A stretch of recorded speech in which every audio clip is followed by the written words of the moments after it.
শীতের সকালবেলা মোটামুটি ওই ১১টার মধ্যে স্নান টান করে আমি, আমার বান্ধবী, বান্ধবীর মা এবং তার বোন সবাই মিলে বেরিয়ে পড়লাম আমরা একটা জায়গা যাবো বলে। দুর্গাপুরের অতি প্রাচীন এই কালী মন্দির, এই মন্দিরের নাম হলো ভিরিঙ্গি শ্মশান কালী মন্দির। প্রত্যেক বছর আশেপাশের অঞ্চল থেকে তো বটেই, এছাড়া কিন্তু দেশ বিদেশের বিভিন্ন জায়গা থেকে মানুষ আসেন এই মন্দিরে। এই মন্দিরটি রয়েছে দুর্গাপুরের ভিরিঙ্গিতে।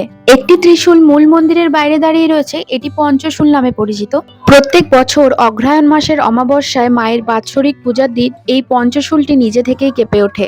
মা এখানে কলৌ জাগর্তিক কালিকা নামে পরিচিত এবং মা এখানে কমলা রূপে অধিষ্ঠান করেন। শ্রী অক্ষয় কুমার রায় 1852 সালে এই মন্দিরটির প্রতিষ্ঠা করেন। মন্দির সম্পর্কে আরো কিছু জানার থাকলে আমি নিচে ট্যাগ করে দিলাম, বড় ভিডিওটা আপনারা গিয়ে দেখে আসতেই পারেন।